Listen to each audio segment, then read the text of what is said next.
সাথে আজকে আছেন মিশকাত নাহিদ মৌন ভাই, যিনি 2025 সালে ডেনমার্কের কোপেনহেগেনে গিয়েছেন। অলমোস্ট 1 বছর হয়ে আসলো উনি ইউরোপের এই কান্ট্রিতে আছেন। ওনার সাথে আজকে আমরা কথা বলবো ওনার নতুন দেশ, নতুন পরিস্থিতি, নতুন পরিবেশ, তীব্র শীত, রাস্তাঘাট সবকিছু নিয়ে তার যে সংগ্রাম, সেই টিকে থাকার সংগ্রাম নিয়ে আজকে আলাপ করব। ধন্যবাদ মন ভাই।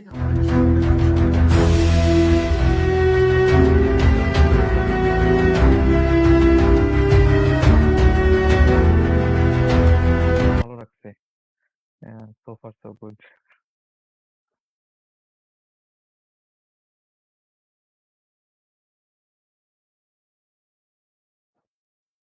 ভাই শুনতে পাচ্ছেন কিনা?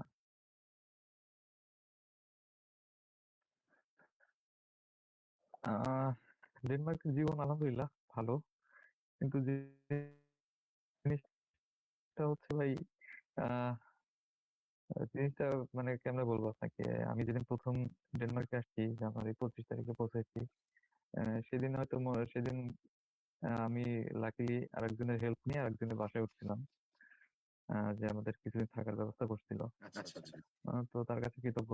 বাট তারপরে হচ্ছে ওই দিন মনে হচ্ছিল যদি নিজের একটা বাসা পাইতাম তাহলে হয়তো ডেনমার্কে আমার জন্য খুবই ইজি হয়ে যেত, বা অনেক কিছু অনেক ভালো হতো। তো লাকিলি কিছুদিন পরে বাসাও পাইলাম। তো বাসা পাওয়ার পরে মনে হলো ওইভাবে তো হয় না, শুধু বাসা থাকলে তো হবে না, কাজও তো দরকার, বিদেশে আসছি। তো কাজ, এইভাবে ঘুরতে ঘুরতে একটা কাজও মিললো, বাট আলহামদুলিল্লাহ ভালো ড্যানিশ কোম্পানিতেই। তো কাজ হওয়ার পরে এবার তো দেখা যাচ্ছে যে আমার টিউশন ফি সামনে আসতেছে, টিউশন ফি কবে হবে, এটার ওয়েট, মানে এইভাবে করতে করতে ছোট ছোট পাহাড়, বড় বড় পাহাড়ই পাইতেছি ভাই, কিন্তু কোনো ঠাই পাইতেছি না। সংগ্রাম চলে যাচ্ছে। আচ্ছা, তাও আপনার সংগ্রামের কাহিনী শোনার আগে একটু আপনি যদি আপনার সম্পর্কে বা আপনার বাংলাদেশ সম্পর্কে একটু কিছু বলতেন, মানে আপনার বাংলাদেশের অবস্থা কেমন ছিল বলতে, মানে বাংলাদেশের লাইফটা কেমন লিড করছিলেন আপনি এখানে আসার আগ মুহূর্তে?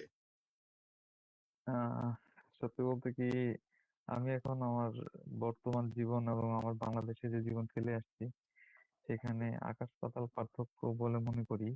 এবং আমি আমার পুরাতন জীবনটা খুবই মিস করি। আমার বাংলাদেশের ছেড়ে আসার আগ দিয়ে যে সময়গুলা, এগুলাকে আমি মনে করি আমার জীবনের খুবই ভালো সময়। তো সত্যি বলতে আমার পড়ালেখা, বেড়ে ওঠা সব যশোর কেন্দ্রিকই। আমি যশোরে পড়ালেখা করছি, দেন জাহাঙ্গীরনগর বিশ্ববিদ্যালয়ে ভর্তি হয়েছিলাম, ওখান থেকে স্নাতক এবং স্নাতকোত্তর শেষ করছি। শেষ করে আমার তখনই মনে হয়েছে আমার দেশের বাইরে যাওয়া প্রয়োজন এবং স্বপ্ন স্বপ্ন ছিল। কিন্তু তারপরে চেষ্টা করছি। তো চেষ্টা করতে করতে প্রথমে আমি হয়তো ইউএসএ বা কানাডা, এই দুইটাই ফোকাস ছিল। তো লাকিলি বলবো না আনলাকিলি বলবো, হয়নি দুইটাতেই। তারপরে আমার মনে হলো যে ইউরোপ আছে, তাহলে ইউরোপটাই বেছে নিতে হবে। দেন এগুলো করতে করতে আমার এরপরে দেখলাম যে না, এইভাবে করে বসে থাকলে হবে না, আমাকে অন্য পথে হাঁটতে হবে, বা এই এই বসে থাকলে হবে না। মানে বেকার হয়ে গেছি আমি, অনার্স শেষ, এরপরে সময়টাও চলে গেছে অনেক দ্রুত, বেকার জীবন। তারপরে আলহামদুলিল্লাহ লাকিলি আমি একটা বাংলাদেশের নামকরা একটা ব্যাংকে জয়েন করছিলাম অ্যাসিস্ট্যান্ট অফিসার হিসেবে। দেন সেখানে প্রায় 2 বছর চাকরি করছি, এবং লাকিলি আমার পোস্টিং ছিল যশোরে, আমার প্রিয় শহর। বাবা মা, ওয়াইফ, সবাইকে নিয়েছিলাম। ইভেন আমার ওয়াইফ, সেও একই ব্যাংকে জব করতো। আলহামদুলিল্লাহ সকাল থেকে দুজনেই অফিসে যেতাম, বিকালে দুজন অফিস থেকে বের হয়ে আমাদের যশোরে পৌর পার্ক আছে বা বিভিন্ন এয়ারপোর্ট রোড আছে, আমরা দুজনে ঘুরতাম, প্রেম করতাম, খাইতাম, বাসায় আসতাম, ঘুমাইতাম, পরের দিন আবার মানে এইভাবে চলতো। কিন্তু হঠাৎ করে যে এইভাবে তাড়াতাড়ি করে বিদেশ চলে আসবো ইউরোপে, এবং সেখানকার বাস্তবতা আর বর্তমান বাস্তবতাটা এত ডিফারেন্স হবে এটা বুঝি নাই। সমস্যা নেই ভাই, লিস্ট আপনারা তো এসে পড়লেন। তো বাংলাদেশ ছাড়ার আগ মুহূর্তটা, লাইক এয়ারপোর্টের সময়কার মুহূর্তটা, যে আপনি তখন প্লেনে উঠছেন, বা প্লেনের ভিতরকার অবস্থা মিলিয়ে আপনার তখনকার অনুভূতিটা কেমন ছিল? যে আপনার নাম তো হচ্ছে মুন, মুন মানে হচ্ছে চাঁদ। আপনি চাঁদের পথে হাত বাড়াচ্ছেন, ব্যাপারটা এরকম ভাবে এগিয়ে যাচ্ছে আরকি, যে নতুন চাঁদকে ছোঁয়ার উদ্দেশ্যে আগাচ্ছেন। জীবনে চাঁদ ছোঁয়ার লক্ষ্যে আগানো শুরু করলেন। ওই অনুভূতিটা কেমন ছিল? আহ, আসলে সত্যি বলতে আপনি যদি ফ্লাইটের এক্সপিরিয়েন্স বা ফ্লাইটে ওঠার সময়ের এক্সপিরিয়েন্স বা ওই মুহূর্তটা শুনতে চান, ওটা আমার কাছে এটা ফার্স্ট টাইম প্লেন জার্নি ছিল, তো আমার কাছে এক্সাইটিংই ছিল। কিন্তু আহ, এর আগের মুহূর্তটা আমার মনে হয় বেশি আহ, বেদনাদায়ক আমার কাছে ছিল। কারণ আমি দেখছি আমার বাবা, আমার মা, আমার ভাই, আমার বোন, তারপর আমার আহ বিবাহিত বিয়ে মানে বিয়ে করার পরে যখন একটা নতুন পরিবারের সাথে মানে শ্বশুর বাড়ির সবার সাথে যে একটা সুন্দর সম্পর্ক হয়, সেটাও যে অনেক অনেক একটা আত্মার সম্পর্ক হয়ে যায়। এইগুলা যখন মানে সবার সাথে দেখা শেষ করে যখন ইমিগ্রেশনের দিকে ঢুকতেছি, মানে প্রত্যেকটা সম্পর্ক যে একটা টান আছে, সেটা ওই সময়টাই মানে আমার কাছে মনে হয় বেশি উম, চুম্বকের মতো আকর্ষণ করে। এবং সেটা থেকে সেটা ছিন্ন বিচ্ছিন্ন বা একটু দূরত্ব বাড়তে বাড়তে আমরা আমার ইমিগ্রেশন পার করা, এটা খুবই চ্যালেঞ্জিং একটা ব্যাপার। মানে আমার মনে হয় ভেতর থেকে সবকিছু কান্না, দুঃখ, কষ্ট সবকিছুর অতিক্রম করে আমার মনে হয় আমি ওই দিন ইমিগ্রেশন পার করছি। এটা আচ্ছা। খুবই কষ্টের ছিল, সবার কষ্ট ভরা মুখ। নিজে তো মানে নিজের অজান্তেই কখন বুক ফেটে কান্না। তারপরে কি করা, আমরা দুইজনই লাকিলি একসাথে ফ্লাই করছিলাম, আমি আর আমার ওয়াইফ। ওকে। দেন দুজন দুজনকে সাপোর্ট দিয়ে স্বাভাবিক হয়ে দেন আমরা আমাদের যাত্রা শুরু করছি। তো বিমানের থেকে যখন আপনারা নামলেন, লাইক আপনি তো ল্যান্ডিং করার মুহূর্তে তো হয়তোবা জানালা দিয়ে দেখতে পাচ্ছিলেন যে নতুন একটা দেশে আপনি ল্যান্ড করতে যাচ্ছেন। নামার পরপরই কেমন লাগছিল? প্রথমত লাইক অনুভূতিটা কেমন ছিল? পাশাপাশি তখনকার ওয়েদারটা কি কেমন ছিল? লাইক হাড় কাঁপানো শীত ছিল নাকি নরমাল একটা ওয়েদার ছিল আরকি? আহ আমি আসলে যেদিন পৌঁছাই তখন আমার একটা বন্ধু, আমার কাছে যে বন্ধু বান্ধবী, ও আসছিল আমাদেরকে রিসিভ করতে। তো যখনই আমি এয়ারপোর্টে নামছি, কোপেনহেগেন এয়ারপোর্টে, তো আমি আসলে এত নেট অ্যান্ড ক্লিন মানে এয়ারপোর্ট তো বাংলাদেশটা দেখছি, তারপরে যেখানে ট্রানজিট ছিল সেটা দেখলাম। Then এটার মতো এত ভালো লাগেনি, খুবই ভালো লাগছে। এবং এখানকার এক্সপিরিয়েন্সও খুবই ভালো, ইমিগ্রেশনের এক্সপিরিয়েন্সটা কোনো হ্যাসেল ছাড়া, কোনো ধরনের হ্যারাসমেন্ট ছাড়া আমার ভালো লাগছে। যার কারণে একটু কনফিডেন্সও লাগতেছিল। এখন নতুন জায়গায় এসে যখন আমার ভার্সিটির বান্ধবীকে পাইছি, আমি আমরা দুজনেই খুশি। তারপরে আমার বান্ধবীর হেল্প নিয়ে আমরা এখানে আহ, প্রথমে মানে এয়ারপোর্ট থেকে বের হয়ে কোনো কিছু ট্রান্সপোর্ট ইউজ করতে হলে তো টিকিট কাটতে হয়, ওর মাধ্যমে টিকিট কাটলাম। বাট এয়ারপোর্টের ভেতরটা খুবই মানে ওয়েদারটা ঠিকঠাক ছিল, বাট যেই বের হয়েছি ভাই, এটা মানে এত ঠান্ডা, আমি জানুয়ারিতে আসছি, মানে কখনোই ধারণাও করতে পারি না এত ঠান্ডা হইতে পারে। কারণ আমি তো বাংলাদেশ থেকে যে ড্রেস গুলো আনছি সেটাই পরছি, বাট এখানে এসে যে সবাই থার্মাল ইউজ করে বা ইনার ড্রেস গুলা ইউজ করে, এটা যে কেন ইউজ করে এগুলা তো মানে তারপরে বুঝছি বা তারপরে থাকতে থাকতে বুঝছি এগুলা ছাড়া আসলে ওই টাইমে খুবই আমার কষ্ট হয়েছে। মানে খুবই ঠান্ডা লাগছে। আর ডেনমার্কের মেন সমস্যা হচ্ছে এখানে ঠান্ডা, দ্যাটস ফাইন, কোনো সমস্যা না, কিন্তু এর চারিপাশে সমুদ্র হওয়ার কারণে ঠান্ডা বাতাস প্রচন্ড। এবং এই আচ্ছা, আচ্ছা। ঠান্ডা বাতাস সব সময় হতে থাকে, 24টা মানে ঘন্টার ভিতরে যে কোনো সময় হইতেই থাকে, মানে থামাথামি নাই। এবং ওই ঠান্ডা বাতাসটাই মানে সব থেকে বেশি পীড়া দেয়। মানে স্বাভাবিক বাস্তবিক জীবনে বা নতুন যে কেউ যদি আসে তার ক্ষেত্রেও মানে খুবই সমস্যা। তো ঠান্ডার সমস্যা না, তো এই বাতাসটাই সমস্যা। আপনি আপনি বা যেমন সাথে ভাবি ছিল যেহেতু মানে আপনার ওয়াইফ, সো আপনারা কিভাবে এই উইন্টার ডিপ্রেশনটাকে ওভারকাম করলেন প্রথম? আসলে উইন্টার ডিপ্রেশন প্রথম দিকে এসে আসলে প্রথম দিকে এসে ভালোই লাগতেছিল। আমি প্রথমে আমার ইউনিভার্সিটিতে গেলাম, দেন তো ও তখন ঠান্ডা ছিল, প্রচন্ড ঠান্ডা। তারপরে প্রথমবারের মতো আমরা আসার পরই নেক্সট উইকে স্নো দেখলাম প্রথমবারের মতো। তো ওইটা আমাদের কাছে মানে জাস্ট লাইক স্বপ্নের মতোই ছিল। কারণ প্রথমে যা দেখছি স্নো সব মোবাইলে ছিল, সবার মোবাইলে বিভিন্ন ছবিতে, শাহরুখ খানের সিনেমাতে বা এরকম। বাট নিজে এক্সপিরিয়েন্স করা, আমি এবং আমার ওয়াইফ খুবই এনজয় করছি যেদিন আমরা প্রথম স্নো দেখলাম। দুজনের ছবি তোলা, হাঁটতে যাওয়া। বাট এটা খুবই এনজয় করছি, কিন্তু স্নো যেমন দেখতে সুন্দর বাট এতটা এক্সপিরিয়েন্স এতটা ভালো না, খুবই ঠান্ডা। এবং সেটা ঠান্ডা তো ঠান্ডা, কিন্তু সমস্যা হচ্ছে স্নো যখন গলা শুরু করে তখন আরো খুবই বীভৎস একটা নোংরা পরিবেশ তৈরি করে। ব্ল্যাক এটা আইস, খুবই বাজে, ব্ল্যাক আইস। হ্যাঁ, খুবই খারাপ। তো মানে অভিজ্ঞতা কি এই আর হয়েছিল কি। নাকি? ব্ল্যাক আইসে পড়ে যাওয়ার অভিজ্ঞতা কি হয়েছিল? কারণ আমি যেটা শুনি না, খুব ডেঞ্জারাস একটা ব্যাপার।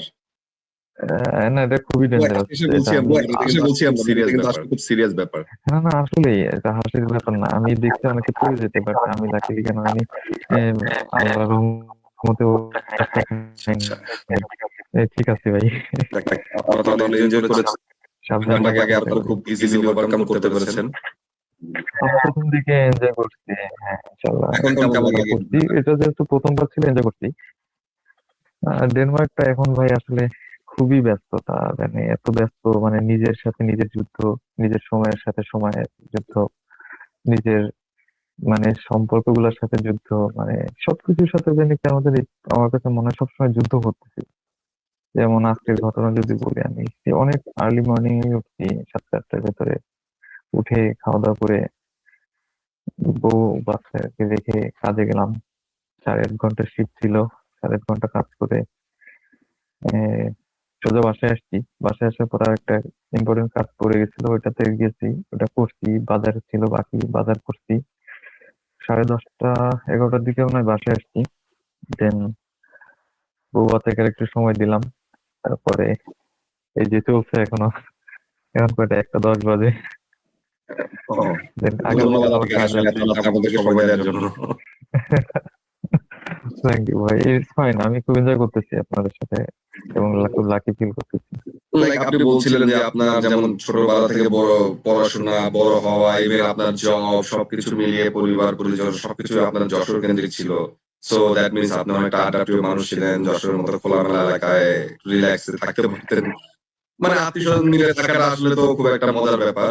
তো আপনি যখন প্রথম ডেনমার্কে আসলেন তখন এখানকার লাইক ডেনমার্কের যে যারা বাসিন্দা তারা তো একটু like কি বলে এটাকে প্রাইভেটলি জীবনযাপন করে বলতে পারেন। তারা নরমালি এত বেশি লাইক গেট টুগেদার টাইপের ইয়ে খুব সচরাচর হয় না। হয় হয়তোবা উইকেন্ডে বা অকেশনালি, ততটা হয় না। তো আপনি এই ওদের জিনিসটাকে নিজেদের ভিতরে। হ্যাঁ, তো আপনার কাছে কেমন লাগছিল হঠাৎ করে সেই জিনিসগুলো দেখা হ্যাঁ, আপনি ভেরি এক হয়ে ফাইন। গেলেন? আমি ভাই প্রচন্ড আড্ডাপ্রিয় একটা মানুষ। মানে প্রচন্ড, মানে বন্ধু বান্ধব, ছোট ভাই, বন্ধু, মানে এরকম এদের সাথে সবসময় সময় কাটাতে খুবই পছন্দ করতাম। তো ভার্সিটিতে ওঠার পরে আমার মনে হয় এই জিনিসটা আরো বাড়ছে। এবং ওই 7-8 বছরের যেই একটা প্র্যাকটিস, এবং আমি যেই ভার্সিটিতে পড়ালেখা করছি জাহাঙ্গীরনগরে, তো এখানে মনে হয় সম্পর্কগুলো একটু অন্যরকম। মানে এতটা আহ, মানে আত্মিক একটা সম্পর্ক হয়, এবং কি বলবো, এই সম্পর্ক অন্য কোথাও হয়তো পাওয়া যায় না। তো ভার্সিটি ওঠার পরে সিনিয়র জুনিয়র বন্ধু বান্ধব এদের সাথে সম্পর্কটা একটু অন্য লেভেলের, মানে এনজয় করতাম এবং চেষ্টা করতাম এরকম বন্ধু বান্ধবের সাথে মিশতে, সবসময় কানেক্টেড থাকতে। তো লাকিলি যখন ভার্সিটি লাইফ শেষ হলো, বন্ধু বান্ধব সবাই সবার মতো ব্যস্ত হয়ে গেল, নিজে খোঁজ খবর থাকতে হলো। তারপরে যশোরে যখন আসছি, যশোরে তো আমার পুরাতন বন্ধু, স্কুল কলেজের বন্ধুরা ছিল। তারপর আমার চাকরি সূত্রে অনেক বন্ধু বান্ধব, বড় ভাইরাও ছিল আমার ক্যাম্পাসে। তো আমি চাকরি শেষ করে আমার ওয়াইফের সাথে ঘোরাঘুরি শেষ করে হইলেও আমি চেষ্টা করতাম আমার বন্ধুদের সাথে বা পরিচিত মানুষদের সাথে ঘোরার। এবং এই জিনিসটা আমি খুবই মিস করি, এবং এখনো মিস করি। বিভিন্ন গ্রুপ গুলা, ফেসবুক গ্রুপ, হোয়াটসঅ্যাপ গ্রুপ, তো এখনো অ্যাড আছি। তো ওইগুলাতে যখন দেখি সবাই মিট করছে, আড্ডা দিচ্ছে, সেগুলো ছবি যখন শেয়ার করে, দেখি যে আমি নাই সেখানে। তখন খুবই খারাপ লাগে। আপনার ওখান থেকে আপনি যে এখানে এসে যে বাসাটা নিলেন, সেই বাসাটা কি আপনি বাংলাদেশ থাকা অবস্থাতেই ঠিক করে রেখেছিলেন নাকি এখানে এসে খোঁজা লেগেছিল? আহ আসলে ভাই প্রসেসটা একটু যদি ডেনমার্কের বাসা, হ্যাঁ, হ্যাঁ, ডেনমার্কের বাসাটা হচ্ছে আমি এখানে হচ্ছে বাসা হচ্ছে কি নিজের বাসা, আর একটা হচ্ছে সাবলেটে থাকা। তো ডেনমার্কে এত পরিমাণে মানুষ আসছে, তো এখানে তো সবই পাবলিক প্রপার্টি বাসাগুলো, আমি যতটুকু জানি। তো এখানে ওয়েবসাইটে অ্যাপ্লাই করার মাধ্যমে সবাইকে অ্যালট করে আগে বা পরে। তো হচ্ছে আমি প্রথমে যখন আসছিলাম তখন আমি তো অ্যাপ্লাই করছি, কিন্তু আমি 25 তারিখে আসছি, ডেনমার্কে পৌঁছাইছি জানুয়ারিতে, কিন্তু এর ভিতরে আমি বাসা সরকারিভাবে বা আমার ওয়েবসাইটের মাধ্যমে যেটা দেওয়ার কথা আমি পাই নাই। তো আমার সেকেন্ড অপশন হিসাবে আমাকে অবশ্যই একটা সাবজেক্ট নিতে হয়েছে, এবং এখানে সাবলেটের বিজনেস করে অবশ্যই বুঝতে পারছেন কারা, আপনি যেহেতু বাইরে থাকেন, আমাদের এশিয়ান বা আমাদের স্বজাতি ভাইয়েরা, তাদের মাধ্যমে আমরা বাসা পাইছি। এবং সেখানে 1 মাসের ডিপোজিট দিতে হয়, 1 মাসের ভাড়া দিতে হয়। এটা এক্সপেন্সিভ একটা ব্যাপার। তারপরেও প্রথমে এসে একটা জায়গায় ওঠা, নিজেদের মতো করে গুছায় নেওয়া, বা আশপাশে একটা পরিচিত না হলে একটা বাঙালি মানুষ থাকাও দরকার আছে। I think right. Sublet experience খারাপ না। I think it's good. এবং যাদের সাথে ছিলাম, I think it was good. আমার ভালো হেল্প করছে। যাক ভালো, অবশ্য সমস্যা নাই ইনশাল্লাহ, এমন এবং একটা ব্যবস্থা। তারপরে আমি থাকতে থাকতে আমি নিজের বাসা পাইছি ভাই। এখন আমার বাসায় আমি, আমার ওয়াইফ এবং আমার ছোট ছোট সন্তানটা নিয়ে আলহামদুলিল্লাহ, থাকি, আলহামদুলিল্লাহ। আলহামদুলিল্লাহ এখন খুবই ভালো তো আছি। দেশ থেকে যখন আসলেন তখন তো অবশ্যই সীমিত পরিমাণ কিছু টাকা নিয়ে আসছেন, যেটা দিয়ে আপনি হয়তো বা বাসা ভাড়া বা চলাফেরা খরচ মেটানো সবকিছু মিলিয়ে, তো যেটা এনেছেন সেটা দিয়ে আসলে কি আপনার সবকিছু কভার হচ্ছিল, নাকি আসার পরে আপনাকে কাজের জন্য ছুটতে হচ্ছিল? আর ভাই এটা আসলে খুবই মানে কি বলবো, নিজে এক্সপিরিয়েন্স না করলে বুঝতাম না। মানে বাংলাদেশ থেকে যে টাকাটা নিয়ে আসছি সেটা এখানকার টাকাতে কনভার্ট করার পরে সেটা হয়ে গেল এত থেকে, মানে দেখাতে পারছি না, এত থেকে এতটুকু। তো আর ডেনমার্কটা খুবই এক্সপেন্সিভ একটা শহর। আহ তো আমি মানে প্রথমে এসে তো অনেকগুলো খরচ, এই যে বাসার 1 মাসের ডিপোজিট দেওয়া, 1 মাসের ভাড়া দেওয়া, তারপরে বাজারঘাট করা, তারপরে এখানে মেন সমস্যা হচ্ছে সিপিআর ম্যানেজ করা। তো আপনি যদি নিজের বাসা পান তাহলে সিপিআর আপনার বাসা থেকেই পাবেন। সিপেটটা যদি একটু তো এখানে একটা ইনভেস্ট করতে হবে। আচ্ছা, হ্যাঁ, আমি আচ্ছা, কি এখনই বলবো নাকি সিপিআরটা পরে বলবো? শিওর, আপনি যখন সুবিধা হয় আপনি সুবিধা করে বুঝিয়ে বলুন, যাতে আমাদের দর্শকরা বুঝতে পারে আসলে সিক্রেটটা এবং ডেনমার্কের বাসা বা খরচ সবকিছু মিলিয়ে কিভাবে এটার যে একটা রিলেশনশিপ আছে আর কি সিপিআর এর সাথে, এটা একটু বুঝতে পারলে ভালো হবে সবার জন্য। হ্যাঁ, সিপিআরটা হচ্ছে এখানকার, মানে আপনি যেই লোকেশনে থাকেন বা যে বাসায় থাকেন, সেই বাসায় আহ, কতজন থাকতে পারে বা কতজন থাকতে পারবে সে অনুযায়ী, মানে ওদের কমিউনটা হচ্ছে ওদের পৌরসভা, ওদের সবকিছু অ্যালোকেট করা থাকে, এই বাসায় এতজন লোক থাকতে পারে বা এতজন মানুষ পারমিটেড। ওই অনুযায়ী ওরা হচ্ছে সিপিআর টা দেয়। যেরকম আমি যে বাসার থেকে সিপিআরটা নিয়েছিলাম, এটা প্রথমে যেটা নিয়েছিলাম সেটা একজন মানে এটা আনঅফিসিয়াল কথাবার্তা হলে ভালো হয়, কারণ এটা ইলিগাল ছিল। একজনের থেকে ভাড়া নিয়ে আমি সেখানে থাকতাম না, বাট ওখান থেকে ভাড়া নিচ্ছিলাম। এটা এক ধরনের বিজনেসই হয়ে গেছে এখানকার। আর যেখানে থাকতাম সেখানে সিপিআর ছিল না, বাট তারা রুম শেয়ার করছিল, বাট সেই জন্য থাকছিলাম। কিন্তু নিয়মটা হচ্ছে যে বাসায় থাকবা, বা এখানে সরকারি ভাবে তোমাকে বাসা দিলে তোমাকে ওই বাসার এগেনস্টে তোমাকে সিপিআর নাম্বারও দিবে, এটা ফ্রি। বাট কিছু কিছু মানুষ আছে যাদের বাসা অনেক বড়, ধরেন 4-5 রুমের বাসা, তারা হয়তো 2 জন মানুষ বা 3 জন মানুষ, কিন্তু তাদের সিপিআর হচ্ছে তারা চাইলে 5টা বা 6টা নিতে পারে। তো তারা করে কি, ওইটা অ্যাপ্লাই করে 5-6 জনের সিপিআর নাম্বার নিয়ে সেটা আবার হয়তো কাউকে হেল্প করুক বা বিজনেস পারপাজে করুক, এটা করে মানে এইভাবে অনেকে সিপিআর ম্যানেজ করে প্রাথমিকভাবে। কিন্তু যখন সবাই বাসা পেয়ে যায় তখন তো তার বাসায় নিজেদের সিপিআর নাম্বার থাকে। এই সিপিআর এর উপর ডিপেন্ড করে সবকিছু, তোমার ব্যাংক হবে, তোমার জব হবে, এটার উপরেই সবকিছু। এটা ছাড়া আসলে ডেনমার্কে কোনো কিছু শুরু করা যায় না। এবং এটা সিপিআর রেজিস্ট্রেশন করা ছাড়া বা সিপিআর নাম্বার ছাড়া কেউ যদি কাজও শুরু করে সেটা ইলিগাল। পুলিশ যদি ধরে তাহলে সেটা সাথে সাথে দেশে পাঠায় দিবে। ডিপোর্টেশন। ওকে, আচ্ছা ঠিক আছে, তাহলে আমরা একটু জানলাম সিপিআর সম্পর্কে। আপনি যদি এবার তাহলে আপনার ওই লাইক আপনি তো বাসাটা পেলেন, এখন নিজের বাসায় থাকেন, এর পরবর্তীতে আপনার তো একটা জব দরকার পড়েছিল হঠাৎ করে, সেই জবের এক্সপেরিয়েন্স যদি বলতেন। ও ভাই, জবের এক্সপিরিয়েন্সটা খুবই আমার কাছে মানে আমি জব পেতে আমি যে জবটা করতেছি বিগত 1 বছর ধরে, আজকে আজকে মনে হয় 1 বছর হলো, মানে কমপ্লিটলি 1 বছর জন্মদিনের মতো আজকে এরকম দিনে জয়েন করছিলাম। তো আমি জব পেতে আমার 2 মাস সময় লাগছিল। ফেব্রুয়ারি মার্চ এপ্রিল, হ্যাঁ 2 মাসের মতো প্রায় সময় লাগছিল। তো প্রথম দিকে এসে তো ধরেন মানে একের পর এক ইনভেস্ট করতেই আছি, তো টাকা কমতে কমতে তো খুবই খারাপ অবস্থা। তো তো আমি একটা ভাই খুবই আমার এক্সপিরিয়েন্স একটা শেয়ার করতে মন চাচ্ছে। অবশ্যই যদি সময় থাকে। অবশ্যই।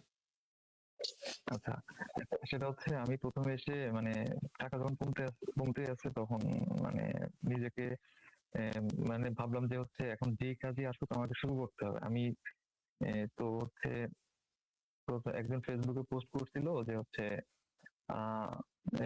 একজন কাজের জন্য দরকার, তো আপনি করবেন কিনা, মানে কেউ ফ্রি থাকলে নক করেন। দেন আমি নক করছি, তো পরে ওখানে কথা হয়েছে যে ওকে ফাইন কালকে আসো। তো পরের দিন গেলাম, তো যাওয়ার পরে ওই দিন কাজ করতেছি এটা রাস্তার পাশে সাইডেই কাজ ছিল, মানে হেল্প করা। তো হেল্প করতে করতে একসময় পুলিশ আসছে, আমরা কাজ করতেছি তখন আমি ডেনমার্কে তো খুবই অল্প কিছুদিন, মানে 15-20 দিন হবে। তো পুলিশ এসেই সাথেই ধরছে, তোমাদের সিপিএম নাম্বার কই, এই তারপর তোমার থাকো কোথায়, ডকুমেন্টস কোথায়, তুমি কে। কারণ ওখানে যখন কাজ করতেছিলাম ওখানে আমার ড্রেস ছিল না, রাস্তার পাশে কাজ করতেছিলাম, বাট ড্রেস না থাকার কারণে ওরা সাসপেক্ট করছে, এসেই ধরছে। এসে তো আমার কাছে তোমার সিপিআর কার্ডটা ছিল না, বাট আমি লাকিলি অ্যাপ্লাই করছিলাম। তো আমি এই গল্পটা এই জন্য বললাম যে হচ্ছে পুলিশ আসছে, আমি কিন্তু পুলিশ চাইলে কিন্তু আমাদের ধরে দেশে পাঠিয়ে দিতে পারতো, কিন্তু আমাকে ওই দিন পাঠাই নাই লাকিলি, কারণ হচ্ছে আমি সিপিআর এর অ্যাপ্লিকেশন অলরেডি করে ফেলছি, বাট হচ্ছে আমার আসে নাই, সেটা ওদের প্রসিডিউরের হয়তো সমস্যা বা হ্যাঁ সেটা ওদের ব্যাপার, আমার কোনো দোষ ছিল না, আমি রাইটলি করতে পারি। এই জন্যই আমি সবাইকে বলতে চাই, বা কেউ যদি এরকম করে ইলিগাল, এরকম কোনো রিস্ক নেওয়ার দরকার নেই। 2 দিন ওয়েট করেন, কাজ আধো কালো পাবেন ভাই, কোনো সমস্যা নেই, বাট এই রিস্ক নেওয়ার দরকার নেই। বাট লাকিলি ওই দিন আমি বেঁচে গেছি, তো পুলিশ এসে ঝামেলা বেশি করে নাই, বেঁচে গেছি আলহামদুলিল্লাহ। So that means নিজের কাজ করাটা গল্প illegal. Okay. সম্পূর্ণ সিপিআর পাওয়াটা কি নাকি এটার জন্য অনেক রিকোয়ারমেন্টস অনেক ধরনের? না, সিপিআর পাওয়ার জন্য কোনো রিকোয়ারমেন্ট লাগে না, সিপিআর পাওয়ার জন্য দরকার শুধু বাসা, যদি আপনি লিগালি চান। আর ইলিগাল বা এখানে একটা সিস্টেম, বিজনেস সিস্টেম চালু করে ফেলছে এশিয়ান ভাই ব্রাদাররা। তো তো ওদের সাথে যোগাযোগ করলে ওরা মানে যারা যে বিজনেস করে তার আবার অনেক লিঙ্ক লবিং আছে, তো সে তাকে পেমেন্ট ঠিক মতো করলে বা একটু এক্সট্রা পেমেন্ট করলে সে ম্যানেজ করে দেয়, দেন ওটা অনলাইনে অ্যাপ্লাই করলে আপনি একদিক দিয়ে সবাইকে সাবধান করছেন, আর দিক থেকে বলে দিচ্ছেন যে একটা অপশন আছে। আসলে ভাই এটা যারা ডেনমার্কে আছে তারা সবাই বুঝতে পারবে আমি কোন সেন্সে বলছি। আমরা সবাই গোত্র করছি, আমি নিজে গেছি, হয়তো যে দেখতেছে ডেনমার্কে এসেও সেম কাহিনী ভিতর দিয়ে গেছে। বাসা পাওয়াটা তাহলে আগের থেকে টাফের থেকে হচ্ছে কি এটা আমার মনে সময় সাপেক্ষ ব্যাপার। যেরকম আমার বাসা পাইতে বেশ কিছুদিন সময় লেগে গেছে। আর এখানে আরেকটা মজার ব্যাপার হচ্ছে বাসা পাওয়াটা যাদের বেবি আছে তাদেরকে ওরা খুব তাড়াতাড়ি সিনিয়রিটি দিয়ে ওদেরকে বাসা অ্যালোকেট করে। তো ওখানকার চলাফেরার আবার জবের ওইটা বলতেছিলাম। তো তারপরে ওইটা হওয়ার পর ভাই আমি খুবই ঘাবড়ে গেছিলাম পুলিশের সাথে, ওইটা হওয়ার পরে তারপরে ভাই আমি আর কোনো ধরনের উল্টাপাল্টা কাজে বা এরকম অন কলের কাজে আমি কখনো যাইনি। তারপরে তো এভাবে চলতে চলতে আর এখানে নিয়ম চাকরি পাওয়ার নিয়ম আমার কাছে মনে হয়েছে ধরেন 3 রকম। কেউ যদি পরিচিত থাকে আপনাকে রেফারেন্স করলো, ওকে, দেন আপনি একটা জব পাইলেন। ওকে, দ্বিতীয়ত হচ্ছে কোনো বাঙালি কন্ট্রাক্টর আছে, ধরেন সেই কন্ট্রাক্টরের সাথে যোগাযোগ করে সে যদি আপনাকে ট্রেনিং দিয়ে দিয়ে কাজটা শেখাইলো, দেন আপনাকে কাজ দিল। দ্বিতীয়ত। আর তৃতীয়ত হচ্ছে মানে সেলফ সেলফ নিজের মতো করে নিজে ম্যানেজ করা। সেটা হচ্ছে কিভাবে নিজে নিজে প্রত্যেকটা স্টোর গুলাতে যাও, নিজে সিভি ড্রপ করো, কথা বলো, নিজে কনভিন্স করার ট্রাই করো, দেন এভাবে ওরা যদি ডাকে বা ওরা বলে দেন এইভাবে হয়। আমার কাছে মনে হয় আমার 3 নম্বরটা আমার কাছে বেস্ট মনে হচ্ছে। আগের 2টা খুবই বাজে ডিসিশন আমার কাছে মনে হয়, কারণ 2 জায়গায় প্রতারিত হওয়া বা মানে কম পেমেন্ট পাওয়ার সম্ভাবনা আছে। তো আমার ক্ষেত্রে হয়েছে আমি তৃতীয়টাই পাইছি আলহামদুলিল্লাহ। আমার একদিন ভাই মানে এই যে 1.5-2 মাস হয়ে যাচ্ছে আমি কাজ কাম পাই না, মানে খুবই মন খারাপ। তো আমার আবার সমুদ্র অনেক ভালো লাগে। তো একদিন মন খারাপ, তো কাজ ছেড়ে এই বাসা থেকে চলে গেলাম সমুদ্রের কাছে, যে সমুদ্রে যাই, এখানে অনেক বড় একটা বিচ আছে।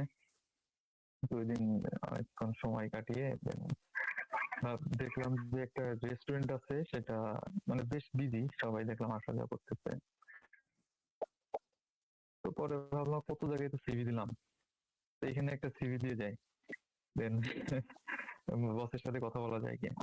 অনেকক্ষণ ওয়েট করে তোকে বসের সাথে কথা বললাম, সিভি দিলাম, দেন লাকিলি আমার ওই ড্যানিশ ওদের কোম্পানিতে আমি ঢুকছি। দেন এখন পর্যন্ত কাজ করতেছি এবং আলহামদুলিল্লাহ আমি কি বলবো, আমি খুবই লাকি আমি এই কোম্পানিতে জয়েন করতে পেরে। এবং ওই ওই কোম্পানিতে ওটা একটা family business, family run business. ওটা মানে ফ্যামিলিটা একটা অমায়িক একটা ফ্যামিলি, খুবই ভালো ফ্যামিলি।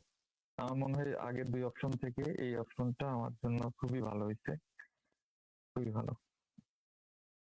আচ্ছা। তো ওখানে জব মার্কেটটা কেমন? লাইক জব পাওয়াটা কি কেমন? লাইক জব পাওয়াটা কি ইজি বা নাকি কঠিন পরিমাণ স্টুডেন্টদের জন্য আরকি? আসলে ভাই এটা আমার কাছে মনে হয় এটার উত্তর হবে আপ টু ইউ, বা কে কিভাবে খুঁজতেছে সেটার উপরে। এখন আপনি যদি আপনার বা কাজ পাওয়ার তীব্রতার উপরে আপনার যদি মনে হয় আপনার কাছে যা ব্যাকআপ আছে বা দেশে ব্যাকআপ আছে, আপনি যে কোনো সময় চাইলে আনতে পারেন।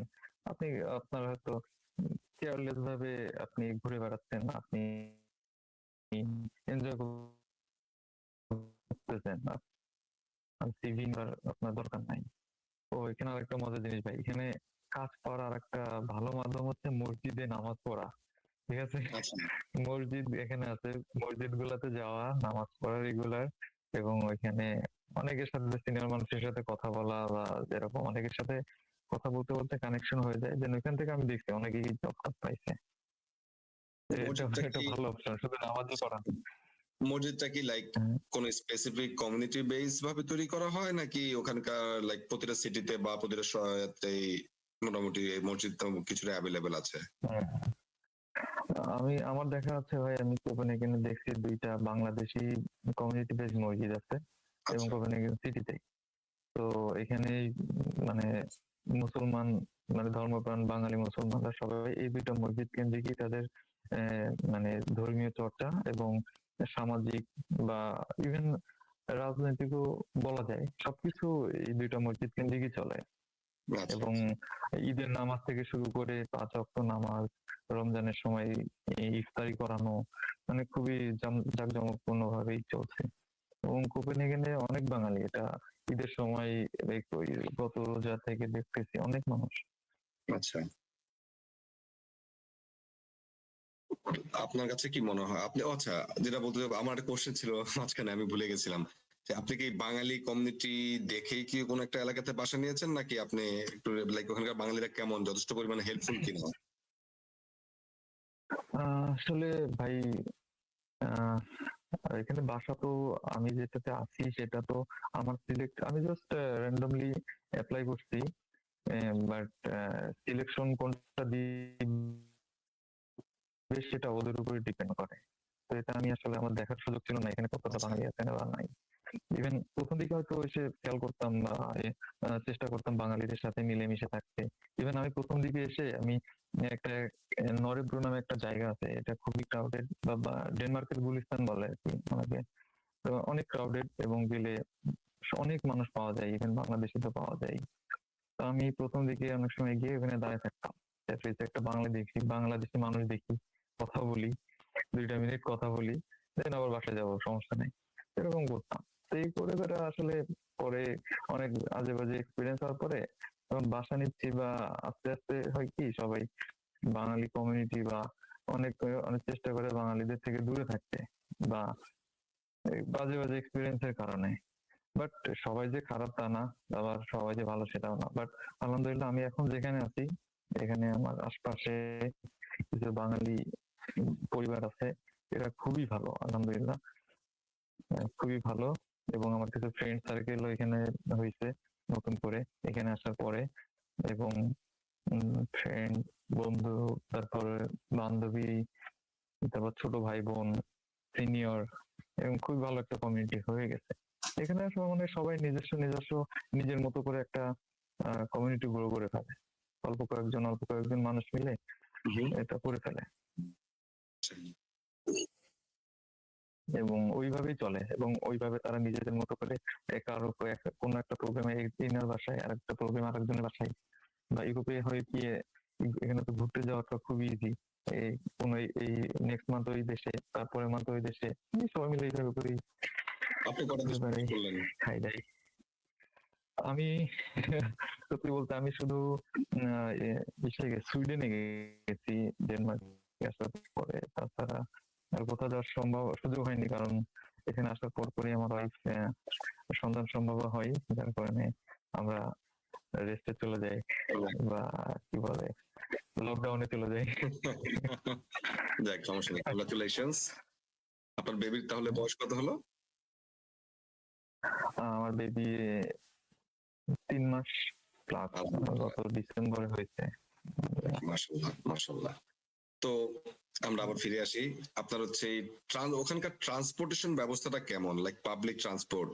যেমন আমরা হচ্ছে লাস্ট আমাদের প্রথম দ্বিতীয় পর্বে যখন কথা বলছিলাম তখন আমরা শুনছিলাম যে এখানকার পাবলিক ট্রান্সপোর্টেশনটা খুব লাইক, আমি ইউএস এর কথা বলছি, প্রথম 2-3 গেস্টের সাথে তাদের যেমন হচ্ছে পাবলিক ট্রান্সপোর্টেশনের ক্ষেত্রে এক্সপেরিয়েন্সটা খুবই খারাপ ছিল, যেমন খুবই বাজে পাবলিক ট্রান্সপোর্টেশন ছিল, আপনার পার্সোনাল কার ছাড়া আপনি চলাফেরা করা যায় না। ওখানকার ব্যবস্থাটা কেমন?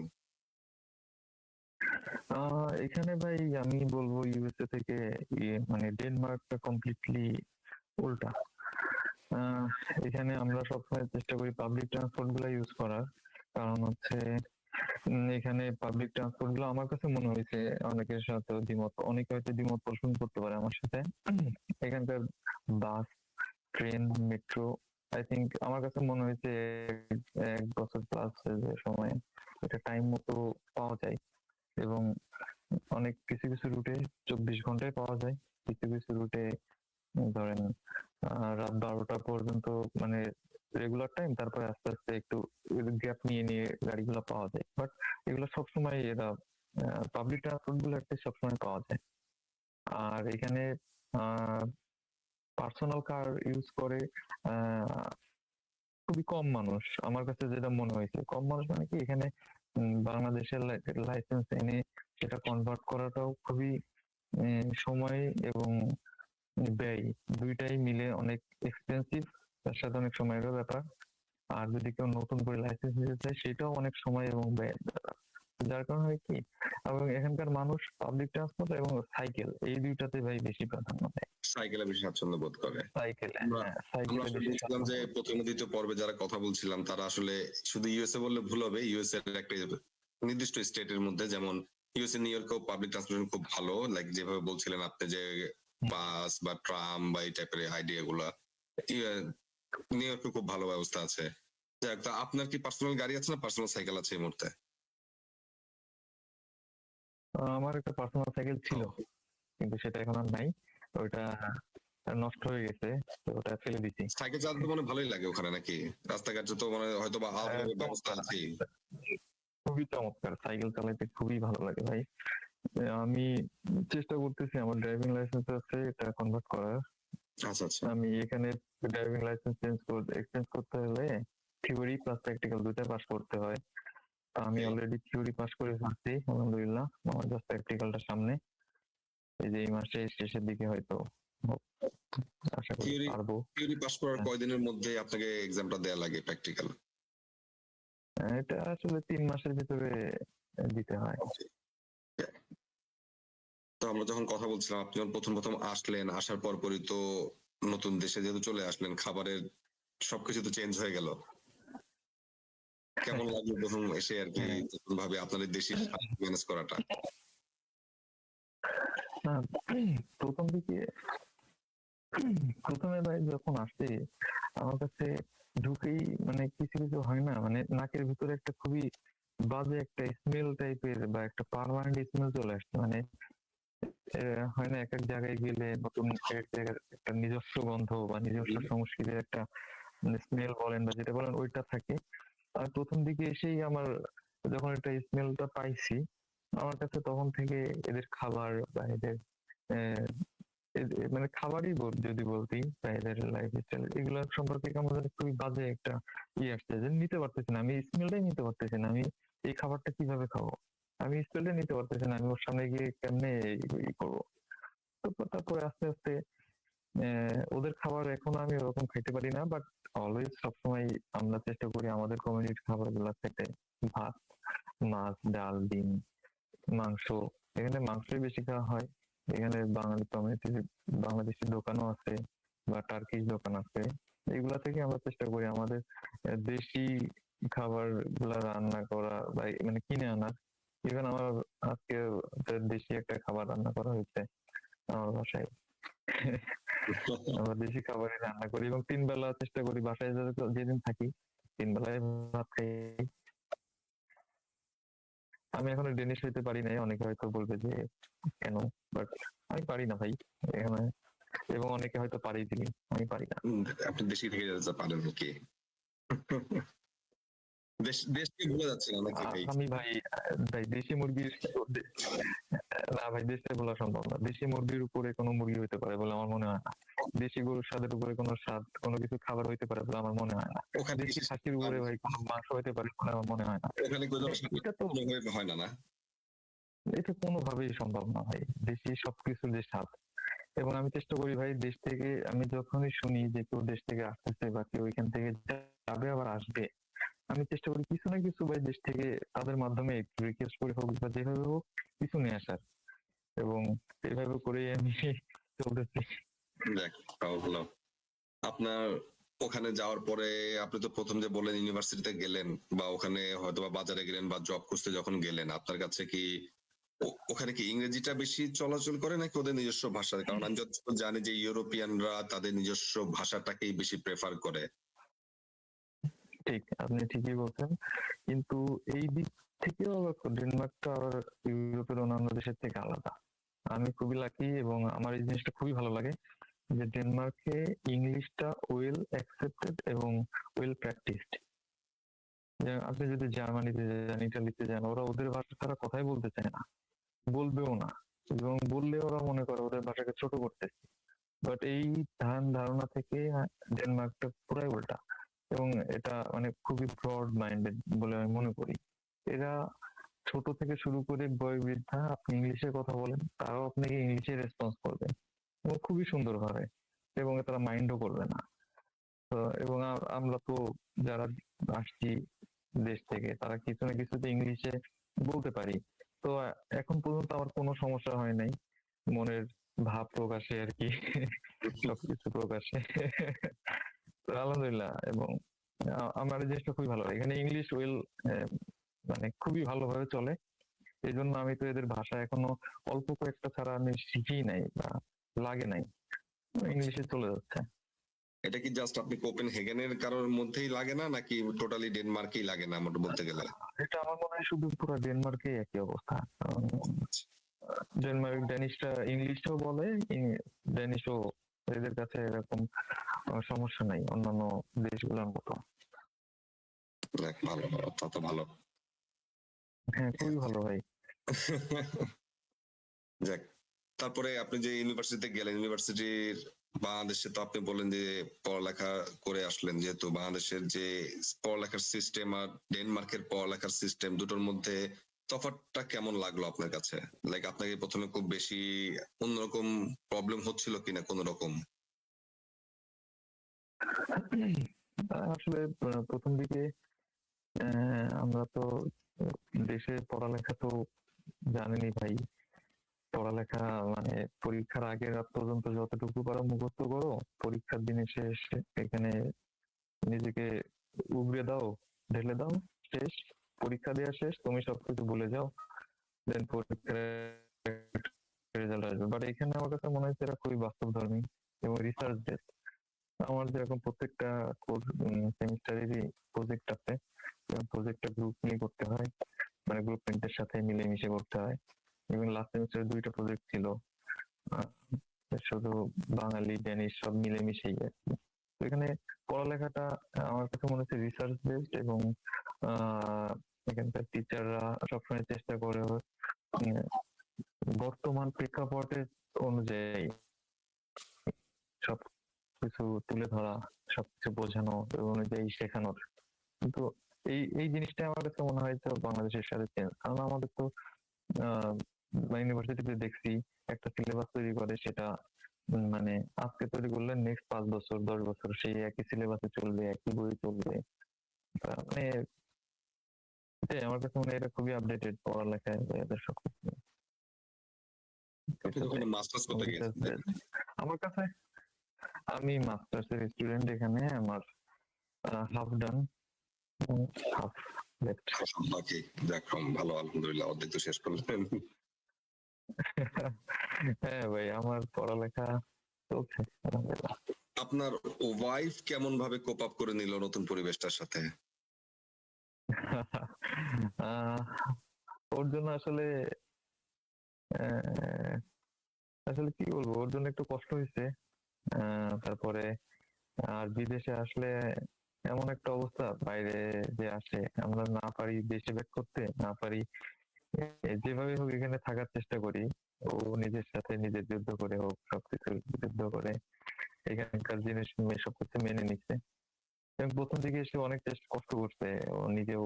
আমি আমার মতো একদিকে যাইতাম কাজ করতে, ও আর একদিকে যেত কাজ করতে। আমি পাচ্ছি না, ও পাচ্ছি না, দুজনে ডিপ্রেশনে থাকতাম, আবার দুজন দুজনকে বোঝাইতাম। এইভাবে করতে করতে দেন আমি আমারটা পাইলাম, দেন ওকে তো পাওয়া লাগলো না কাজ। আলহামদুলিল্লাহ, দেন ও সন্তান সম্ভব হওয়ার পরে তারপর আমরা ডিসিশন নিচ্ছি যে কোনো দরকার নেই, ও রেস্টে থাকুক। এবং ডেনমার্কটা আমি যতটুকু সময় পাই ওকে নিয়ে বের হওয়া, বা ও নিজে যতটুকু চেনে এর ভিতরে হাঁটাচলা করা, করে আসলে চলছে এতদিন পর্যন্ত। আলহামদুলিল্লাহ। আপনার মানে ভাবি তো কোপ আপ করে নিল আপনার কাছে।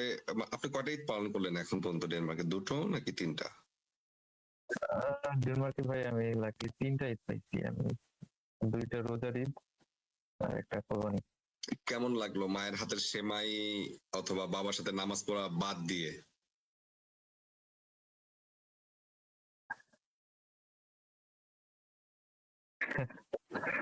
এটা ভাই আসলে খুবই কষ্টের।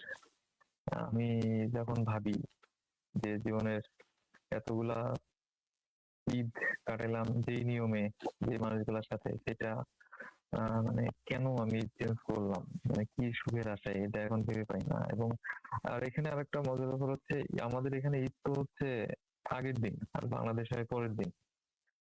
তো যেদিন এখানে ঈদ হয় সেখানে সেদিন আমার এত কষ্ট লাগে না, বাট যেদিন বাংলাদেশে ঈদ হয় সেদিন মানে আমি পুরা ঘন্টা, প্রত্যেকটা মিনিট বা প্রত্যেকটা প্রহর আমি মনে করি এই টাইমে থাকলে আমি এটা করতাম, ওই টাইমে এটা করতাম, ওই টাইমে এটা করতাম। তারপরে যখন সবাই ছবি শেয়ার করে, আমি যেখানে যেখানে থাকার সৌভাগ্য হয়েছে সেখানে থাকলে মানে তখন খুবই খারাপ লাগে। আর এখানে ডেনমার্কের এক্সপিরিয়েন্সটা হচ্ছে, এই যে বললাম যে আমি এখানে এসে কিছু আমার বন্ধু হয়েছিলাম, বন্ধু বান্ধবী হয়েছে। প্রথম রোজার ঈদ আর কোরবানি ঈদটা ফ্রেন্ডদের সাথে মিলেমিশে করছি। এই জন্য একটা ফ্রেন্ড ইনভাইট করছিল, ওদের বাসায় গিয়েছিলাম।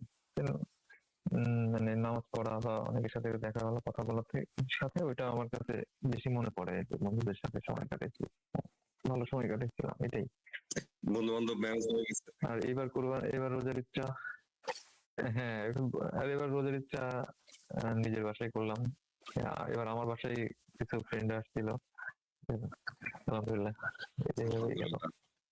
বাংলাদেশে কি রিসেন্টলি যাওয়া হবে, নাকি আরো ওয়েট করবেন শেষ হওয়া পর্যন্ত পড়া, নাকি নিয়মটাই হচ্ছে না পড়া শেষ করে পরে যেতে হবে? না, এখানে নিয়ম হচ্ছে আপনি যখন সিপিআর এর ওই যে আবার সেই সিপিআর, এখানে ভাই সবকিছু সিপিআর এর উপরে। তো আপনি যখন সিপিআর এর রেজিস্ট্রেশন করবেন, আপনাকে একটা কার্ড দিবে, আপনার স্টুডেন্ট পারমিট, ওটা 5 বছরের। তো এর ভিতরে আপনি লিগাল, আপনি আসা যাওয়া সবই করতে পারেন, সেখানে পড়ালেখার উপরে ডিপেন্ড করে না। তো আমি যখন ইচ্ছে যাইতে পারি, কিন্তু অনেক কস্টলি।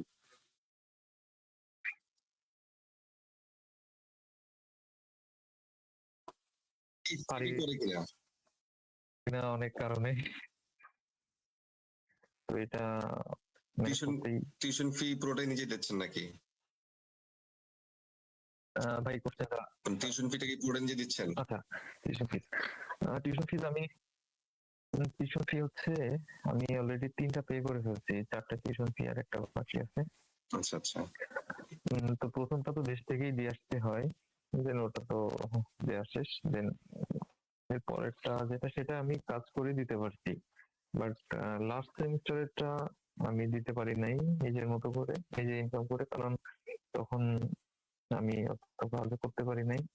আর আমার ওয়াইফও প্রেগনেন্ট ছিল, দেন এটা দেশ থেকেই ম্যানেজ করে আনা। আবার সামনে আর একটা আছে, ইনশাল্লাহ আশা করতেছি, আশা রাখতেছি আল্লাহ সুস্থ রাখলে দিতে পারবো, কারণ এখানে আমাদের কাজের সময় আছে summer time, June July August 3 মাসে, তখন আমরা আনলিমিটেড কাজ করতে পারি।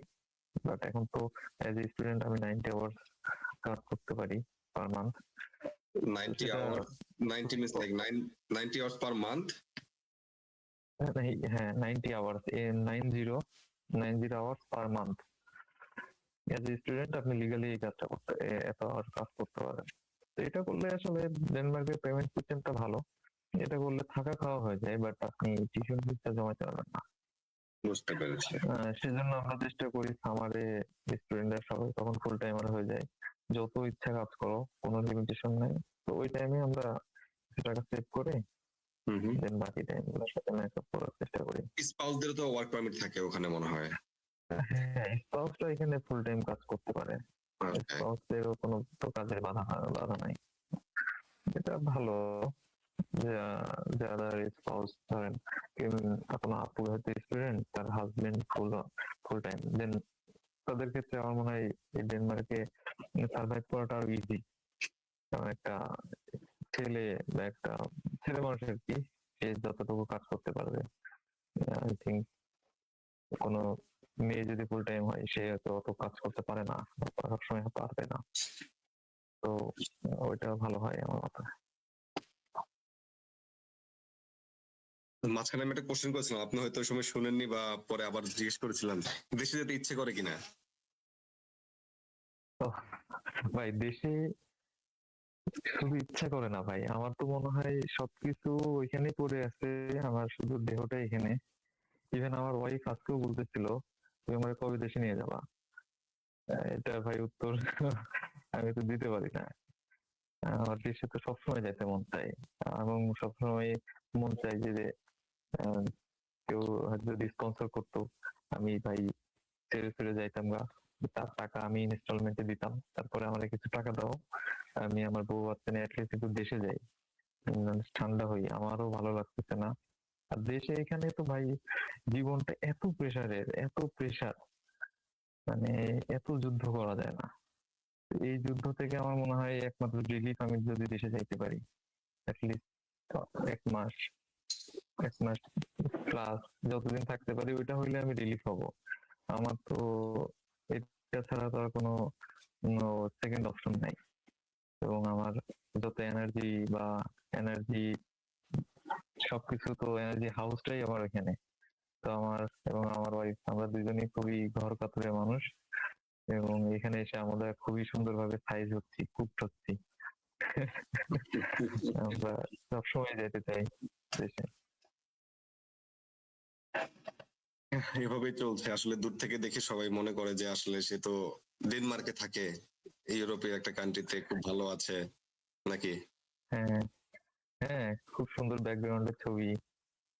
সুন্দর সুন্দর ড্রেস, ব্র্যান্ডের জামা পরা ছবি, এদের হ্যাঁ, পিছনের হাতে পিছনের আইফোন। রহস্যটা।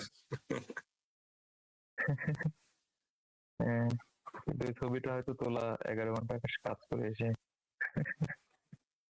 তো আপনি বলছিলেন যে উইকলি আপনি মাত্র 90 আওয়ার্স কাজ করেন। এটা দিয়ে আপনার জাস্ট এটা নরমালি যেটা উইকলি না বললেন, ভাইয়া, মান্থলি। মান্থলি যেটা করছেন আর কি, সেটা দিয়ে আপনার ঘর ভাড়া হয়ে যাচ্ছে বা থাকা খাওয়াটাও হয়ে যাচ্ছে। বাট স্কলারশিপের ব্যবস্থাটা কেমন আর কি আপনার ইউনিভার্সিটিতে? আসলে ইউনিভার্সিটিতে আমার কাছে, যে আমি যতটুকু জানি, সেটা হচ্ছে ফেব্রুয়ারি সেশনে এখানে তো দুইটা ইনটেকে স্টুডেন্ট আসে, ফেব্রুয়ারি আর হুম। সেপ্টেম্বর ইনটেকে। তো ফেব্রুয়ারি ইনটেকে যারা আসে, তো এরা উল্লেখই করে দেয় এখানে কোনো স্টুডেন্টকে টিউশন স্কলারশিপ দিবে না।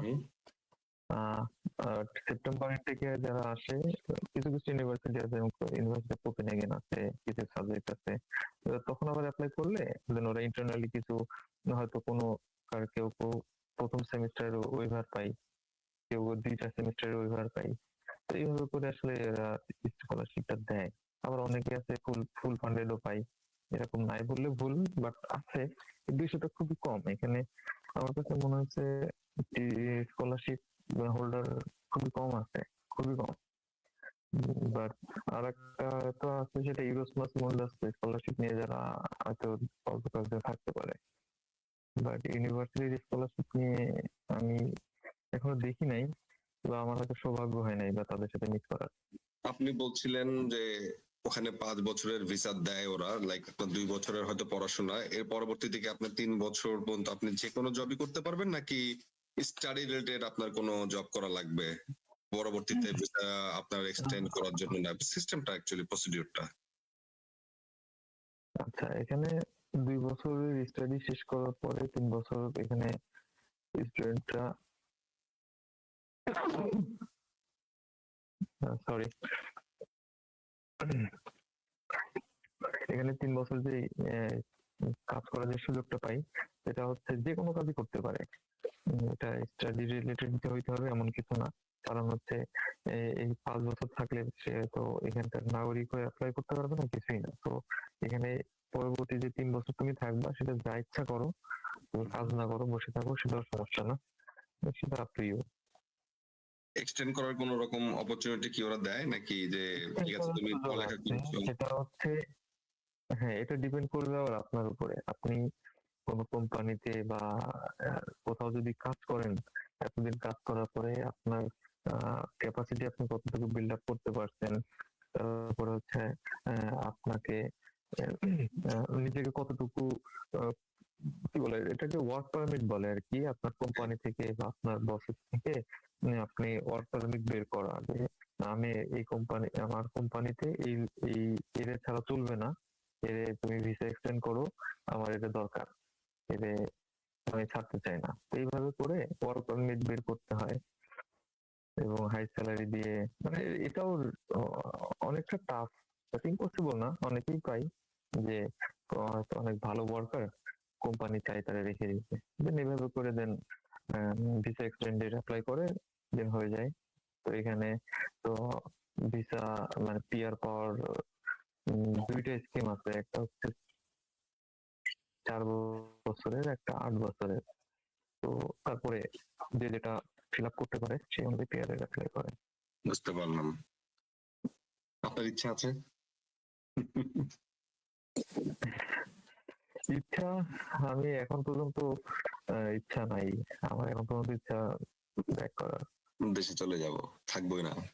থাকবো না আর বদ্ধ ঘরে। না। আমি বাইরেই থাকি। আমি বদ্ধ ঘরে থাকি না। আমি এখন কাজে নিয়ে ব্যস্ত থাকি। যাক, কিন্তু বদ্ধ জীবন। আলহামদুলিল্লাহ। থাকবো আপনি না আর যেন বদ্ধ জীবনে। আপনি তো ওখানে তাহলে হচ্ছে আপনার মতো করে একটা কমিউনিটির মধ্যে চলে গিয়েছেন। শীতটাকে আলহামদুলিল্লাহ। বশে নিয়ে এসে পড়েছেন। ভাষাকে তাদের মতো করে ছেড়ে দিয়েছেন। আল্লাহর রহমতে আপনি সবকিছু থেকে আছেন। জাস্ট শুধু হ্যাঁ, পরিবারটা আপনার থেকে হাজার, হাজার মাইল দূরে। সেই জাস্ট একা নিজের পরিবার ছাড়া ঈদ করাটাই হচ্ছে সবচেয়ে বড় কষ্টের ব্যাপার। সবকিছু এখানে যখন তবে আমি এই টেকনোলজি যদি এতটা অ্যাডভান্স না হতো তাহলে আমার মনে থাকা আরো কষ্ট হতো। এখন তো যে ভিডিও কলে কথা বলতে পারতেছি, লাইভ দেখতে পারতেছি অনেক কিছু, বাবা মায়ের মুভমেন্ট, তাদের সাথে কথা বলা, বৃদ্ধ দাদা দাদি সাথে কথা বলা। তো এটা যদি না হতো আমার মনে হয় এতদিন থাকতে পারতাম না। কষ্ট হয়ে এটা যেত আর কি। হ্যাঁ, এটা ভালো। এখন তো তাহলে একটু স্থিতিশীল অবস্থায় আছেন নাকি? আগের তুলনায় এখন আলহামদুলিল্লাহ ভাই, এখন আমার যেরকম লাগছিল। সবকিছু হ্যাঁ, আমার মনে হয় যত মানে যেদিন পিতা হয়েছি বা বাবা হয়েছি সেদিন থেকে আমার জীবনই বদলে গেছে। জীবনের গতিপথ শুরু করে সবকিছু আমার এখন সবকিছু ছেলে কেন্দ্রিক। এবং আলহামদুলিল্লাহ এখানকার বাচ্চা আমার এখানে ডেলিভারি হয়েছে, দেন আমার বাচ্চা এখন পর্যন্ত সুস্থ। আমার ওয়াইফ মানে প্রেগনেন্সি পুরো জার্নি প্লাস ম্যাটারনিটি পরের যে সার্ভিস সবকিছু পাচ্ছে আলহামদুলিল্লাহ এখন পর্যন্ত ভালো। এবং আমার ছেলেকে নিয়ে সবকিছু চলছে এবং আলহামদুলিল্লাহ ভালোই আছি। এবং এখন আমার যেটা মনে হয় ভালো থাকা এখন ওকে কেন্দ্রিক। ও সুস্থ আছে আলহামদুলিল্লাহ, আমরা সুস্থ আছি, সব ভালো আছে। যাক আলহামদুলিল্লাহ। আমরা অলমোস্ট একেবারে শেষের দিকে চলে এসেছি। আপনি যদি আমাদের সুপ্রিয় দর্শক যারা আছেন, যারা ভবিষ্যতে হয়তো বা ডেনমার্কে কখনো যদি অ্যাপ্লাই করে, তাদের জন্য যে কোনো ধরনের কোনো সাজেশন যদি অ্যাড করে দিতে চান আর কি। ডেনমার্কের স্টুডেন্ট হিসাবে আসা ওয়াইজ ডিসিশন, খারাপ না। কারণ হচ্ছে আমি 2025-এ যখন আসছি তখনকার যে নিয়মগুলো ছিল, তুমি চাইলে সাথে স্পাউস নিয়ে আসতে পারবা, তোমার বেবি নিয়ে আসতে পারবা। তুমি যদি স্টুডেন্ট হিসেবে অ্যাপ্লাই করো তোমার ব্যাংক স্টেটমেন্ট দেখাইতে হবে না। তো এই কয়েকটা কারণে আমার ডেনমার্কে আসা বা চুজ করা। এবং একই কারণে হয়তো অন্যান্য যারা আসছে তারাও চুজ করছে। কিন্তু 25 শেষ 2026-এ যখন ইন করছে ডেনমার্ক অনেক হার্ড হয়ে গেছে, অনেক নিয়ম চেঞ্জ করছে। ইভেন ওরা এমনও কথা বলতেছে যে হচ্ছে যারা স্টুডেন্ট আসবে তাদের কাজ করার হয়তো পারমিট দিবে না, হয়তো স্পাউস আনতে পারবে না সামনে, বা যদিও আনতে পারে তারা কাজ করতে পারবে না। বা হচ্ছে ইউনিভার্সিটি গুলোতে খুবই কড়াকড়ি রেস্ট্রিকশন, আইএলটিএস এর রিকোয়ারমেন্ট বাড়াই দিচ্ছে। এবং বলতে খারাপ লাগতেছে ওরা ইভেন বাংলাদেশি স্টুডেন্টের প্রতি খুবই খুবই বিরক্ত। অনেকগুলো ইউনিভার্সিটি তো এবার বাংলাদেশি স্টুডেন্টদের পুরাই মানে অফার লেটারই ইস্যু করেনি, ইভেন তাদের অ্যাপ্লিকেশন ক্যান্সেল করছে বাংলাদেশে গেছে। মানে তো আমার আসলে সাজেশন দেওয়ার মতো আসলে বলার মতো কিছু নেই। জাস্ট ওয়েট করেন, কখনো যদি আবার সুযোগ আসে তখন ভাবতে পারেন। ধন্যবাদ। ডেনমার্ক থাকার জন্য ভালো, ওয়েদার আলহামদুলিল্লাহ ভালো, আর ইংলিশ কথা বলে তো এই জন্য ভালো। না, এটা অবশ্যই একটা ভালো দিক, কারণ most of the European country তো ওদের নিজস্ব ভাষায় কথা না বললে মানে ওরা ওই ভাষাটাই প্রেফার করে। যেমন আপনি বলছিলেন, যেমন ফ্রান্স বলেন, তারপরে জার্মানি বলেন। ফ্যামিলি সহ মুভ করাটা, ফ্যামিলি সহ মুভ করার একমাত্র অপশন ছিল এটা, আচ্ছা, ডেনমার্ক। অন্য কোথাও আপনি তো নিতেই পারবেন না। আমি যদি তো এই আমি জন্য যদি এটা জানতাম না যে আসলে ইউরোপের কোন কান্ট্রিতে আপনি ফ্যামিলি সহ মুভ করতে পারতেছেন একসাথে, তাও আবার রেস্টুরেন্ট বিষয়, এটা আমি আজকে জানলাম। ধন্যবাদ আপনাকে আসলে। আচ্ছা, ডেনমার্ক এটা রিয়েলি একটা খুবই এই জন্য ভাই আসছে ভাই সবাই। obviously then Denmark is a good option for any student who has like new wife or new husband, যদি ফ্যামিলি সহ মুভ করতে চায় অবশ্যই এটা বেটার অপশন ডেনমার্ক অবভিয়াসলি। ধন্যবাদ আপনাকে। আমি জানি যে আপনার অনেক রাত সেটা হয়ে ছিল। গিয়েছে, আমাদের এখানেও রাত হয়ে গেছে। রাত 2টা। দুইটা। ধন্যবাদ আপনাকে আসলে এত রাতের পর্যন্ত আমাদের সাথে থাকার জন্য, আমাদেরকে সময় দেওয়ার জন্য। আপনার সেই কথাবার্তাগুলো শেয়ার করার জন্য। সুপ্রিয় দর্শক, ধন্যবাদ আপনাদেরকে আমাদের সাথে থাকার জন্য। আজ আমরা শুনলাম 2025 সালে ডেনমার্কে যাওয়া মিশকাত মিশকাত ভাইয়ের সাথে কথা, তার সেই হাড়ের খাটুনি, পড়াশোনা বা পার্ট টাইম কাজ, মানে উনি ওনার লাইফটাকে কিভাবে লিড করছেন আর কি সেটা জানলাম। উনি কিভাবে যশোরের সেই দুরন্ত ছেলে থেকে এসে ডেনমার্কের হাড় ভাঙা শীতের মধ্যে সাইকেল আমি নিয়ে ঘুরে ফেলানো। আমি আর একটুখানি অ্যাড করতে চাই ভাই। অবশ্যই আমার অবশ্যই কাছে আমার কাছে মনে হয়েছে এই প্রবাস জীবনটা, আপনি কখনো মোরগ লড়াই দেখছেন? মোরগ লড়াই খেলছেন স্টুডেন্ট খেলি নাই, লাইফে? বা টিভিতে দেখছি। মোরগ মোরগ লড়াই আর কি, মানে হাঁটু ধরে মানুষের বাইরে, হাঁটু ধরে হ্যাঁ হ্যাঁ, হাঁটু ধরে। Yes. আমার কাছে মনে হয়েছে প্রবাস জীবনটা এমনই। সবাই নিজের পেছনে হাত বেঁধে পা একটা উঁচু করে যুদ্ধ করতেছে, সবাই সবার সাথে যুদ্ধ করতেছে, ঠিক আছে? যে পড়ে যাচ্ছে সে তো ছিটকে যাচ্ছে, বা এভাবে পড়তে পড়তে পড়তে পড়তে এক সময় হয়তো কেউ একজন উইন হচ্ছে, কিন্তু উইন হওয়ার পরেও আমার মনে হয় সে একাই উইন হচ্ছে, আশপাশে কাউকে আর পাচ্ছে না। এটা আমার কাছে মনে হচ্ছে এইটাই প্রবাস জীবন। সবসময় Obviously. যুদ্ধ করে মরক মরক লড়াই করে করে করে করে যে যখন হয়তো মনে করতেছে জিতে যাচ্ছে, কিন্তু তখন দেখে সে একা, আশেপাশে কেউ সবাইকে নেই, পিছনে সবাই পড়ে গেল। অনেক আগে হারিয়ে গেছে। নাকি খুব দামি কথা বললেন এটা আপনি। ধন্যবাদ আপনাকে আবার, আসলে খুব একটা ভালো কথা বলেছেন।